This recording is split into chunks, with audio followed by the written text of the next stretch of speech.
Bienvenidos al quinto video. Este video fundamenta casi el norte y el futuro de la fisioterapia osteomuscular moderna. Tiene como título La biomecánica de la fascia.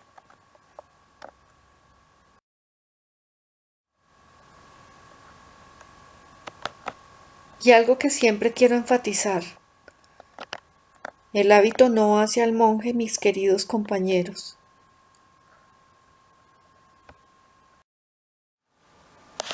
Un fisioterapeuta puede ser calificado como un experto en el momento en que desde el fundamento de los órganos y sistemas que intervienen es capaz de determinar una de las múltiples técnicas con las cuales contamos para nuestro diario desempeño.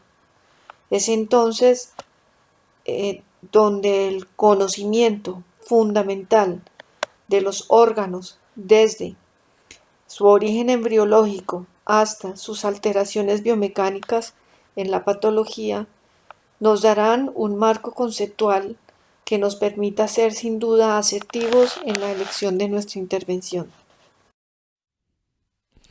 A pesar de que nos concentramos en que la fascia es parte del sistema musculoesquelético y miofacial, es imposible pretender que ella no esté directamente relacionada con los órganos internos, porque así como la concebimos como un todo, eh, al haber una retracción en un nivel superficial, eso generará tensión en niveles más profundos, teniendo también consecuencias a niveles viscerales y de órganos vitales. Existen algunos estudios que la verdad no me percaté traer que demuestran cómo en ciertos pacientes con quistes ováricos a, a través de liberación miofacial se han logrado reducir o incluso desaparecer. Y este tipo de efectos mecánicos que se transmiten desde la superficie a la profundidad, pues necesariamente tendrán efecto en los órganos independientes al sistema miofacial. A partir de la cantidad de funciones que se le atribuyen al tejido conectivo, y dentro de este tejido, por supuesto, la fascia, hay tres condiciones que quisiera resaltar, y no solamente como enunciados, sino como conocimiento un poco de los procesos que se dan para que cada una de estas funciones se generen. Si consideramos que la fascia es la estructura que primero responde a tensiones, estrés, agresiones, todos estos factores que ya habíamos visto, eh, es ella tal vez la que goza de mayor adaptabilidad estructural para proteger a los segmentos. La fascia es más gruesa y resistente a las cargas mecánicas que cualquier otro tejido, y ella goza de un principio que revisamos también en el taller, que es el módulo Young. El módulo Young se refiere a la mayor disposición de fibras de colágeno en cuanto mayor sea la carga física, por lo que será entonces la primera estructura en reaccionar a un traumatismo, antes que a una articulación o ligamentos o cartílago, como lo hemos visto en el pasado. Indistinto de la ubicación de la fascia, es difícil que se genere alguna condición de rigidez, excepto cuando se expresa una situación patológica. Tal es el caso, por ejemplo, de las enfermedades manejadas con corticosteroides, donde no podemos definir claramente si es la patología misma que sufre el paciente o si es el efecto secundario del fármaco que se está utilizando para darle algún alivio. Es de las cosas que hay que evaluar en la medicina occidental. Sin embargo, eh, sabemos que la fascia protege órganos vitales, pulmones, corazón, cada una de sus estructuras faciales tiene un nombre propio, y su función realmente se centra en la fluidez y la plasticidad que tiene la fascia, como si fuera el tejido graso eh, protector. Eh, Existen también registros de que la fascia busca proteger contra agentes patógenos e infecciones como un mecanismo intrínseco local. Si nosotros suponemos que ella se tensa y restringe el paso de fluidos, por lo que podría llamarse el intersticio, pues estos agentes patógenos tendrán un factor contra la difusión de ellos mismos en los casos de infecciones. Este cuadro, construido a partir de diferentes fuentes bibliográficas, definitivamente es muy útil empezar desde la función a determinar la disfunción de la fascia y a partir de ella a entender desde la perspectiva de movimiento cuál es la situación para poderla corregir. Si la fascia es la responsable de la forma, el mantenimiento y la posición funcional de un músculo, pues la alteración de ella estructuralmente me conducirá a la dislocación estructural de ese músculo. Y en ese sentido, me alterará, por decir algo, el concepto de palanca de movimiento que requiere ese músculo para ser efectivo. Y es entonces donde debo preguntarme si lo útil es ponerle un paquetico caliente o un TENS al tendón inflamado antes de hacer una corrección desde la forma, el mantenimiento y la posición que la fascia me está generando en el segmento. De igual manera, la termorregulación es una función generada a partir de la mecánica de fluidos en un espacio, si consideramos el componente sanguíneo, la linfa y las demás eh, sustancias intracelulares que me generan las reacciones químicas para las diferentes funciones. Pero si yo tengo una fascia que está restringiendo esa mecánica de fluidos, entiendo que habrá alteraciones del sistema regulador de temperatura en el cuerpo. Y es entonces cuando vemos, por ejemplo, los ejercicios de Werger como una de las pocas estrategias terapéuticas para alteraciones vasculares, si pueden ser concebidos como efectivos si no consideramos antes la situación facial. De la misma manera, en la curación de heridas, porque sabemos que la curación de heridas se fundamenta en el proceso cicatrizal desde la migración celular y bioquímica de los tejidos, y la coordinación hemodinámica por la alteración de la bomba circulatoria. ¿Por qué? Por falta de espacio. Así como la comunicación de cambios en el organismo en razón a que es una vía de estímulos propios, pero también un responsable de los de la migración de fluidos y de neurotransmisores por la misma situación. Este tipo de análisis nos hace ver realmente la patología miofacial de una forma diferente. Y lo importante no es verlo de una forma diferente, lo importante es abordarlo desde un concepto más integral. Entonces, una perspectiva mecánicamente pura me habla que la fascia estabiliza estructuras, limita o habilita movimientos y favorece la transmisión de fuerzas de cadenas cinéticas. Cierto, cierto, pero es imposible concebir estas estructuras mecánicas sin las posibilidades de hacer una acción protectora esencial que me determina la bioquímica de la fascia y que a partir de ahí yo puedo obtener procesos de recuperación y procesos de coordinación neuromuscular que me garanticen la función de un organismo en términos adecuados.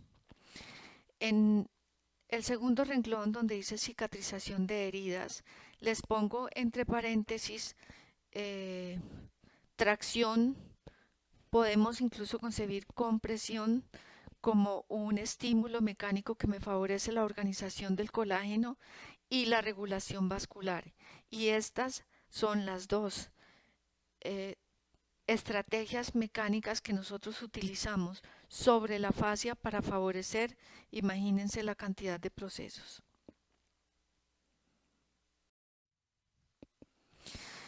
Entonces, a partir de estas gráficas que ustedes seguramente conocieron alguna vez, donde empezamos a abordar el concepto de meridianos miofaciales, cadenas musculares, podemos pensar, benditos los lazos que nos unen, porque en el cuerpo todo está unido dentro de la red facial.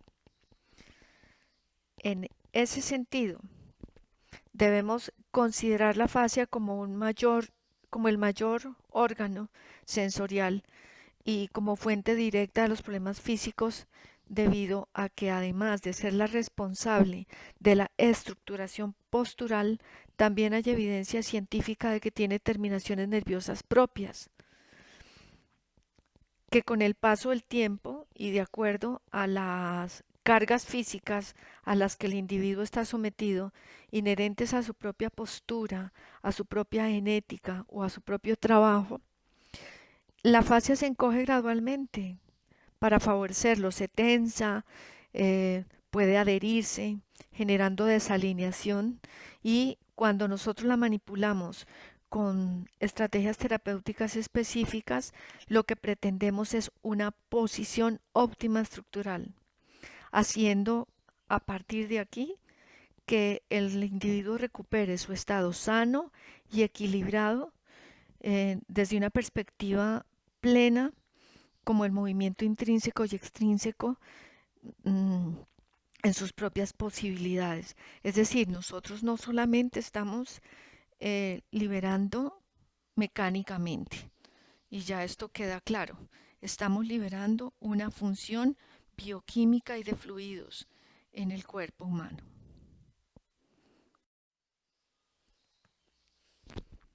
Y por más que nuestra fase esté enferma o nuestras estructuras estén enfermas, ella es tan generosa que en cualquier condición, por rigurosa que ésta sea, permite algo de elasticidad. Y esta elasticidad, ¿qué me va a permitir? Que sea ella quien responda a eventos de solicitación. Pueden recordar qué es la solicitación. Carga por unidad de área. En efectos prácticos, pido 3 ejemplos de solicitación en la vida diaria. Entonces, desde estos benditos lazos que nos unen, ha habido varios autores que empiezan a definir las cadenas musculares como patrones de movimiento rigurosos. Nuevamente aparece el rigor y, y el cuadricular los conceptos de movimiento a un patrón lógico de movimiento. Esto puede ser verdad. Lo que yo sostengo es que todos nosotros no somos iguales y podemos partir de un concepto relativo de normalidad a un concepto individual para cada uno de los pacientes. Encuentran ustedes en la bibliografía para la evaluación de movimiento las cadenas miofaciales, que ya están definidas, aproximadamente 12. Si las revisamos, podremos pensar que yo tengo un paciente con una eh, tendinitis del bíceps, y a partir de esa cadena miofacial puedo suponer cuál es todo el recorrido miofacial que debo evaluar para poder identificar la restricción, liberar y mejorar la estructuración del movimiento. Bastante distinto, ¿no es cierto? Y mucho más fundamentado sería nuestro quehacer si trabajamos con este razonamiento. Entonces, ¿por qué insisto que estas cadenas miofaciales solo serían un referente, más no una absoluta normalidad? ¿Cuánto tiempo lleva mi trabajador sentado frente a un escritorio con determinantes como bloqueos cortos a nivel de su cadena anterior y bloqueos largos a nivel de su cadena posterior, a partir de la postura que él debe adoptar durante 8 horas diarias? Desde aquí me llega el paciente que trabaja hace 25 años como secretaria y que desde hace 4 meses presenta un dolor en el hombro. mis queridos doctores, a manera de reflexión, existe el concepto de síndrome de manguito rotador, bastante más preponderante que el concepto de cadenas cinéticas en este paciente que está poniendo su cuerpo en mis manos. ¿Tiene entonces sentido que yo aborde ese tendón del manguito rotador sin mirar el todo de este individuo, incluyendo su historia laboral y su postura eventualmente ocasional, entre comillas? Benditos los lazos que nos unen nuevamente, porque es entonces donde las individualidades y las patologías circunscritas o segmentadas pierden de manera contundente el valor terapéutico. ¿No les cuesta recordar esta diapositiva de sus clases de biomecánica? Y de la que ahorita pues lo que quiero resaltar es eh, principalmente las fibras de colágeno y las fibras de elastina, que son las responsables de las bondades de la fascia en principio, pero también la cantidad de contenido que existe entre ellas y que transita de manera habitual para darle pie a las funciones esenciales de la fascia. Pero algo nuevo que no habíamos visto en aquel momento es que las fibras de elastina o la matriz de elastina son las responsables de la elasticidad de la fascia, pero la fibrina que recubre esa elastina es la que me permite la capacidad de la fascia en respuesta a la solicitación a la cual se vea sometida. Por consiguiente, son exactamente eh, complementarias en su función. Recordemos que cada capa que recubre el músculo tiene una estructura propia. ¿Qué tienen en común las fibras de colágeno y las fibras de elastina, aunque pueden ser de diferentes tipos? 1, 3, 4, 5, 12, 16, ¿lo recuerdan? Y además de eso, pues en la matriz A forma están los proteoglicanos, que son, entre comillas, las estructuras hidratadas.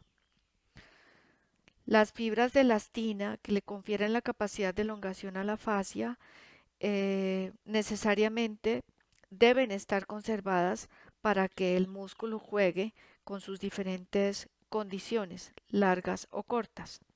Pero para estabilizar las fibras de colágeno, ellas lo logran a través de enlaces covalentes entre las distintas fibras, como se ve en esta gráfica, y son por consiguiente las responsables de las modificaciones moleculares de las diferentes fibras dependiendo de la condición mecánica del sujeto. Este mecanismo es esencial para obtener rigidez y fuerza, al igual que una adherencia pues a la matriz extracelular. La matriz extracelular intramuscular, como todos saben, puede verse afectada por la interacción del colágeno con sustancias alimenticias cotidianas de los seres humanos, como los azúcares y las harinas. Y es de aquí entonces la importancia que se desencadena de que el terapeuta, aunque no es su competencia, debe también estar pendiente de que el individuo no ingiera demasiadas azúcares, mucho menos azúcares procesadas, y sin embargo mantenga un nivel de hidratación importante. Fíjense que cuando hay condiciones de reparación en las diferentes estructuras, eh, las fuerzas mecánicas, los procesos hormonales y los factores de crecimiento son estimulados como proceso de reparación, y este estímulo produce un aumento de la actividad de la colagenasa, que si lo recuerdan es necesaria para la formación de colágeno, y este colágeno a su vez es el responsable de la reparación de las diferentes estructuras. Entonces es muy determinante la importancia de la matriz extracelular intramolecular en todos los procesos de reparación del cuerpo. El movimiento claramente toma un papel de líder en los procesos de reparación del cuerpo. La fascia entonces nos queda claro que forma una red continua que conecta todo con todo y de manera específica pues los grupos musculares creando entre ellos vínculos de comunicación a partir de los enlaces covalentes. De manera macroscópica podemos recordar que se distinguen tres capas de fascia que recubren los músculos: el epimicio, el endomicio y el perimicio, ¿no es cierto? Y estas generan separaciones y al tiempo uniones de las estructuras propias solamente del músculo. Sin embargo, estos con las estructuras vecinas se unen a partir de los enlaces covalentes que mencionábamos anteriormente. Y estos enlaces covalentes son los responsables también de la elasticidad de la fascia en primera instancia. La fascia muscular, pues entonces tiene que sintetizar fibras de colágeno que no solamente le dan la posibilidad de resistir y de servir como apoyo a los músculos que cubren, sino que también le permite adaptarse a los diferentes cambios morfológicos que sufre la estructura con los factores extrínsecos que ya mencionamos. Eh, los factores de crecimiento, los cambios de longitud y los cambios de volumen, por supuesto, exigen una condición máxima de elasticidad que le permita al músculo actuar a partir de los diferentes cambios. En ese sentido, la fascia jamás podrá ser entonces rígida.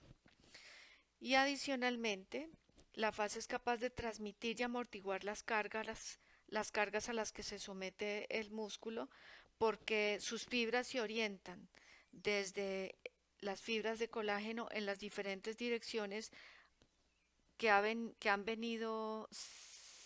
sido alimentadas de acuerdo a las demandas de las diferentes estructuras con el tiempo. Me hago entender, es decir, si yo tengo un paciente que permanece sentado hace 15 años, esas fibras de colágeno se han organizado de tal manera que responden a esta mecánica corporal de tanto tiempo atrás. Y en ese sentido es cuando nosotros debemos pensar, primero, que el contenido que existe entre las diferentes estructuras no tiene la misma disposición, y segundo, que es posible que las cadenas miofaciales que han sido definidas como patrones normales, pues en este sujeto tengan alguna variedad sin que sean anormales. ¿Qué es lo importante? Que el profesional tenga la capacidad crítica de analizar. Yo creo que aquí es muy importante recalcar el famoso nuevo órgano encontrado por la humanidad el año pasado, que es el intersticio, y correlacionarlo con los proteoglicanos que están presentes a nivel de la fascia. Los proteoglicanos son como una especie de esponjas que absorben el agua eh, que se les brinda, mejorando su capacidad de amortiguación, y en ese sentido, en el proceso de transferencia de energía, la sustancia fundamental es parecida a un gel. Contiene proteoglicanos, glucosaminoglicanos, los cuales participan en la cohesión mecánica del tejido y por consiguiente en la estabilidad del mismo. Estas sustancias sometidas a carga física tienen la capacidad de modificar su estructura, o se hinchan o se retraen, excúsenme el término, o sea, aumentan de volumen o pierden su volumen, y este volumen es dado generosamente por su contenido de agua. Entonces, a partir de aquí se obtendrá una respuesta más adecuada en la mecánica desde el concepto básico de cadenas y palancas. Nosotros podemos definitivamente considerar que todas las bandas que protegen las diferentes estructuras son casi un sello personal, de acuerdo a la historia del movimiento de ese individuo. Para nada me sobra recordar que los momentos mecánicos de un tejido conectivo son fundamentalmente tres. La fase elástica, que es como los límites de un movimiento normal, donde se genera una capacidad de deformación hasta condiciones, hasta límites normales. Una fase plástica donde ya existe algo de deformidad del tejido eh, y ahí se concibe la rigidez del material y por último la ruptura. Estos tres momentos de tejido, considero yo, y a diferencia de lo que describen eh, algunas fuentes bibliográficas, no son momentos de un instante, son momentos de una historia de movimiento.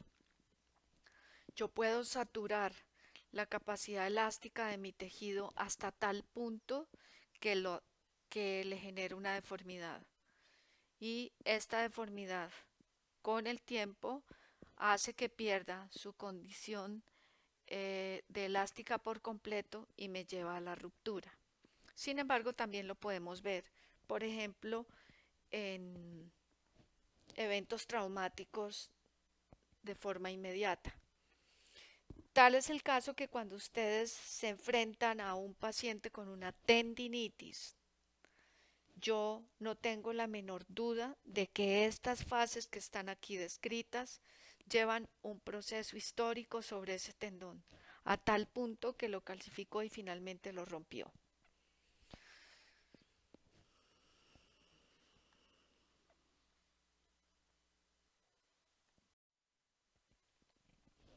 Sin embargo, los resultados dinámicos de la remodelación del tejido me permite pensar en la capacidad de modificar la rigidez y la flexibilidad en respuesta a los patrones de carga que se, que se experimentan con el tiempo.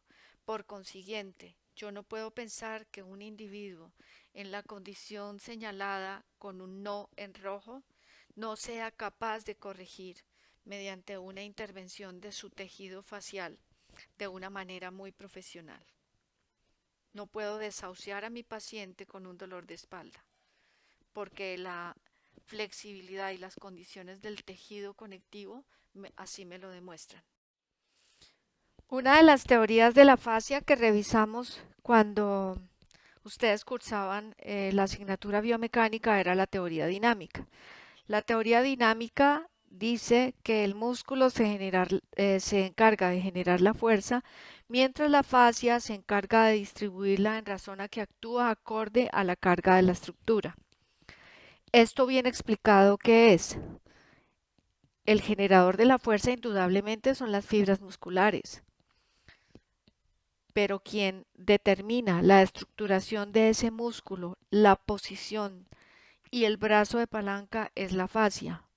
Por lo tanto, podemos nosotros concluir que entendiendo un poco mejor eh, todo lo fundamental con relación a la fascia, sin duda alguna, es la fascia a partir de su función de sostén y de unión en las diferentes cadenas, es el determinante más importante de la aplicación de la función de la aplicación de la fuerza originada por la acción de un músculo específico. Vamos a pensar en un ejemplo que es una media antivarice aplicada en un muslo de alguno de ustedes. Entonces, sin duda, Nos concentramos en que la fascia sintetiza fibras de colágeno permanentemente porque ella se está adaptando a posturas, a cargas, a solicitaciones, a traumas. Entonces debe mantener su función de sostén y resistencias a la carga de una manera adecuada, pero debe adaptarse permanentemente y debe transmitir y amortiguar. Esto es a partir de la síntesis de las fibras de colágeno. ¿Y cómo se logra la síntesis o cómo podemos aportar nosotros en la síntesis de las fibras de colágeno? Pues con una dieta balanceada y con una ingesta adecuada de agua. Además de un patrón postural óptimo en contexto de lo que el paciente se desempeña. Es decir, la fascia la podemos abordar antes de que haya restricciones y ese es un deber ser. Pues a manera de información, yo no tengo la menor duda que ustedes manejan este tipo de diagramas mejor que yo. Pero bueno, decíamos los proteoglicanos absorben agua, ¿no? Esa es la bondad de su acción. Cuando esto sucede, se previamente debió haberse estimulado por una acción mecánica y entonces ellos responden aumentando la absorción de agua para lograr una mayor amortiguación hidráulica. Al aumentar la tensión generada por el agua absorbida, ellos aumentan la tensión y esta tensión favorece sin duda la alineación de las fibras que sostienen el músculo y por lo tanto mejora la respuesta mecánica de la estructura. Entonces fíjense que una cosa nos lleva a la otra. Por consiguiente no podemos pensar de manera aislada y de manera netamente mecánica. Una de las teorías que veíamos cuando estudiábamos la biomecánica del tejido era la teoría piezoeléctrica de la fascia. El enunciado de esta teoría dice que la fascia o el tejido, incluso conectivo, al ser sometido a tensiones y cargas mecánicas, adquiere una polarización en su masa que hace que aparezca una diferencia de potencial y cargas eléctricas en la superficie. Básicamente, esto lo que considera es la generación de voltaje por deformación. Y aquí venía un concepto nuevo que era la histeresis. Recuerdan que era el acúmulo de un potencial de deformación en un tejido. Es decir, el tejido tiene memoria y va acumulando dentro de sí todos los residuos de las cargas innecesarias a las cuales se ve sometida. Entonces el colágeno cambia su polaridad y su electricidad basal, generando cambios físicos en las condiciones biomecánicas esenciales del tejido: resistencia, elasticidad y capacidad de elongación. Entonces, este modelo, que ya no es una teoría, sino es un modelo, dice que la fascia pues está ricamente inervada en sus diferentes estructuras y responde y se adapta a cambios que suceden alrededor de ella. Por consiguiente, el modelo piezoeléctrico no es más que la respuesta a la presión que se ejerce sobre ella, dada por impulsos eléctricos, y esto favorece directamente la formación de fibroblastos, fibroclastos, haciendo que se genere una relación de 3:1 respecto a la producción de fibras de colágeno y a su remodelación. Cuanto mayor sea el estímulo de una fascia, mayor es la posibilidad de que se generen cambios en el tejido del colágeno, que finalmente es la esencia del comportamiento facial. Y eso lo podemos ver en esta gráfica. Aquí también se plasma un concepto que es el concepto clásico del gel. Más adelante hay una diapositiva que también lo explica, con la teoría de la tixotropía o tixopría. ¿Recuerdan? Eh, la fascia es concebida como una gelatina que se puede moldear en diferentes procesos mediante calor o simplemente mediante la fuerza. Esta teoría muestra cómo la fascia es un tejido sensitivo y estimulado que responde a presiones externas y su respuesta es la reorganización de las fibras de colágeno y adicionalmente que cambian de un estado sólido a un estado más plástico sin ninguna dificultad. Esta teoría, que ya tampoco es una teoría, es un modelo de tensegridad que es concebido o definido como el equilibrio entre las estructuras que soportan la compresión y las estructuras que soportan tracción. Si yo traslado este modelo al cuerpo, entiendo que las estructuras que soportan compresión son los huesos y las estructuras que soportan tensión o tracción son todos los demás tejidos blandos alrededor, llámese fascia, músculo, cartílago, ligamento, tendón. Pues obviamente si yo tengo una situación de compresión a la cual mi cuerpo no puede responder, pues habrá una consecuencia en las estructuras que tensionan a través de una deformidad y de un cambio de sus condiciones bioquímicas. Pierdo elasticidad, aumenta mi rigidez, por consiguiente aumenta la transmisión de carga a un tejido rígido, que serían los huesos, con las debidas consecuencias a nivel de las estructuras.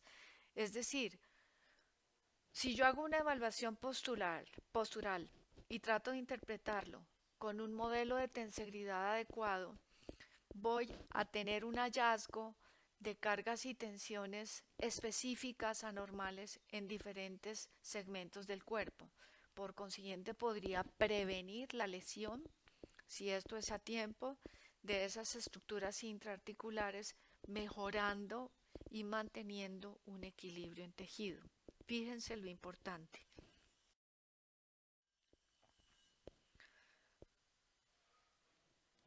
Dicen algunos autores que cuando yo mantengo un estímulo mecánico representado por una carga en un tejido, los fibroblastos de las células que constituyen ese tejido se transforman en miofibroblastos de manera inmediata como respuesta a esa carga y viceversa.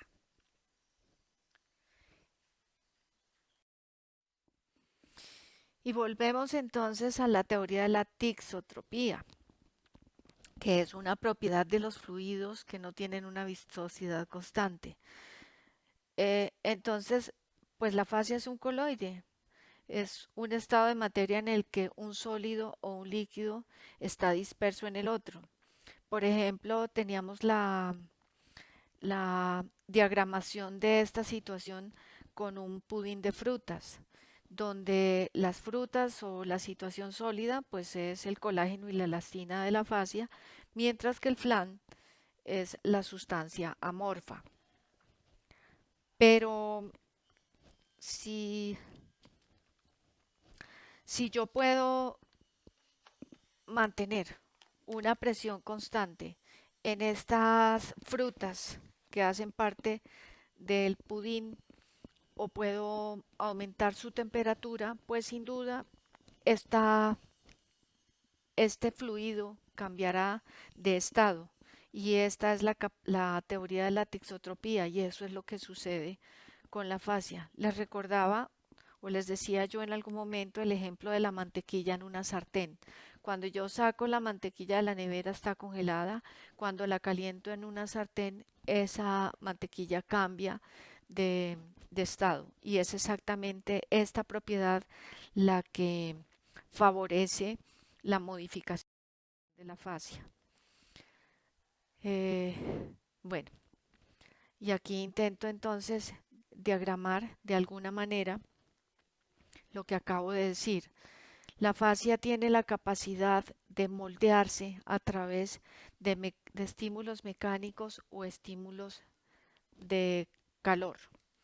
Eso entonces la convierte en, en una estructura con un estado plástico.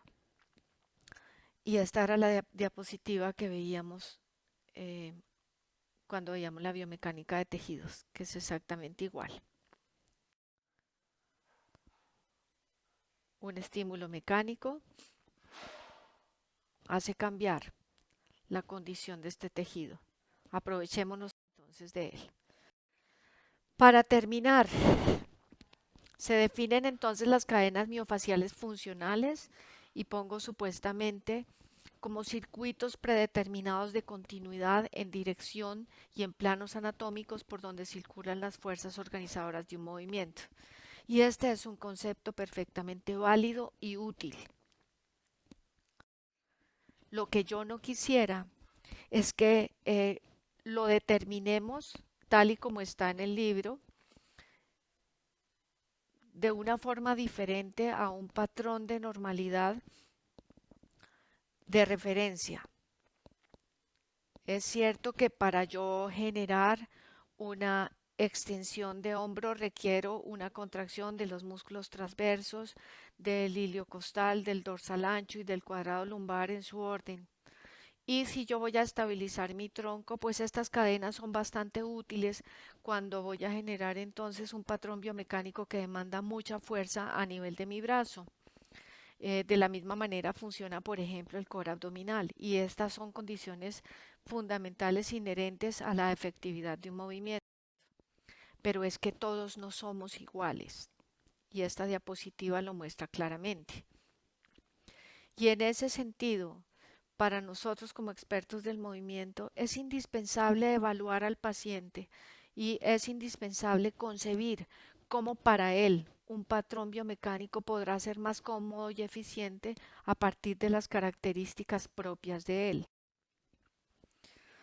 No tengamos la menor duda, y ya no la tenemos, que la esencia de la biomecánica corporal está en gran parte incidida por la fascia, un órgano que ha venido siendo desconocido desde hace mucho tiempo, pero bueno, ya viene reconociéndose, y que es a partir de ella eh, que se obtienen condiciones inherentes a un movimiento adecuado, razón de ser de los fisioterapeutas, y que las podemos condensar en 4 condiciones: eficiencia del movimiento, efectividad, reducción de lesiones potencialmente enmarcadas en esta postura, y la posibilidad de garantizar que las funciones del individuo sean de la mejor manera concebidas.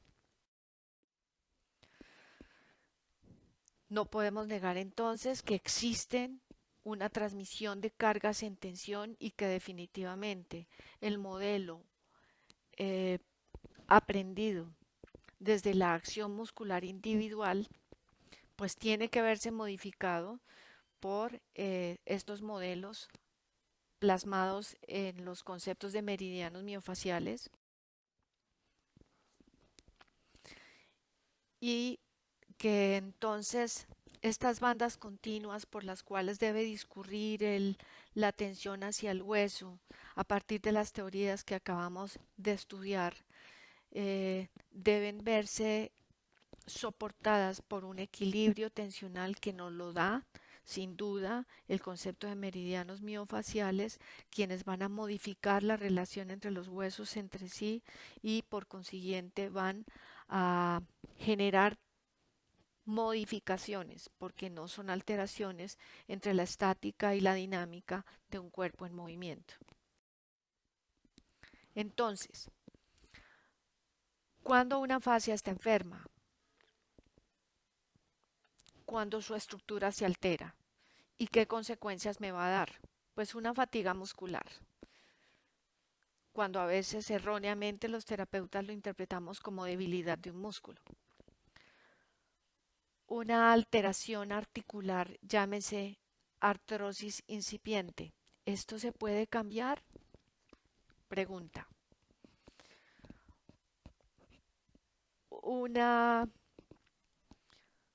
posición visceral sometida a una tensión facial de mucho tiempo atrás, que me va a modificar la posición de la víscera, y por consiguiente me puede favorecer, por decir algo, un reflujo gastroesofágico.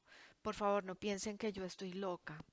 Esto es posible y es posible desde un desequilibrio de las estructuras corporales nacidas a partir de una alteración de la posición facial.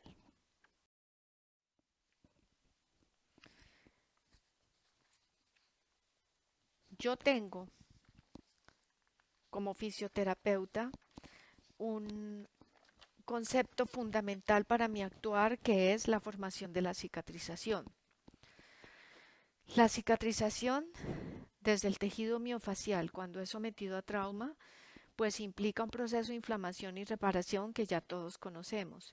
Sin embargo, este proceso de cicatrización, basado en la organización de las fibras de colágeno, que se hace de una manera desorganizada en todas las direcciones, pues me va a transmitir cargas de la misma forma. Y si yo dejo que este proceso se consolide así, pues afectará directamente la función del tejido miofacial y lo que inherente a este tejido. Las fibras de colágeno se acortan, se desordenan, se disminuye la movilidad de las estructuras adyacentes y por consiguiente habrá funciones no propias del movimiento, pero propias de las estructuras albergadas por este tejido conectivo, tales como arterias, venas, vasos linfáticos, que van a perjudicar en general la salud del individuo. Si yo tengo una tensión crónica desordenada en el tejido miofacial, ¿será solamente el movimiento lo que se va a alterar? Cuando la fascia está sometida a una tensión constante en respuesta a una presión, los fibroblastos se activan y se aumenta la producción del colágeno. Eso ya todos lo sabemos. Y entonces de manera permanente habrá zonas de tensión crónica. Y ustedes recuerdan lo que pasa cuando se perpetúa la formación de colágeno de manera descontrolada, pues habrá una fibrosis. Asúmanla si quieren desde el sistema miofacial, pero proyéctenla a cualquier otra posibilidad. La consecuencia definitivamente será una inmovilidad. Si la Entonces, para terminar, ¿cuál es la enfermedad? ¿Es la inmovilidad? ¿En quién repercute o quién sufre las consecuencias de una inmovilidad o de una mala movilidad? Si la fascia permanece inmóvil, se forman enlaces cruzados entre las moléculas de colágeno, eso ya lo vimos, que responden a los estímulos mecánicos. Y esos enlaces cruzados reducen la flexibilidad de la fascia y todo lo que esa fascia contiene. Capacidad de amortiguación, capacidad de absorción de nutrientes, de agua, todo se ve afectado por los enlaces cruzados generados por un estímulo que vamos a llamar inmovilidad. Entonces, la fascia y todos los órganos en ella contenidos van a empezar a sufrir un fenómeno de degradación. Realmente las implicaciones son muy, muy importantes.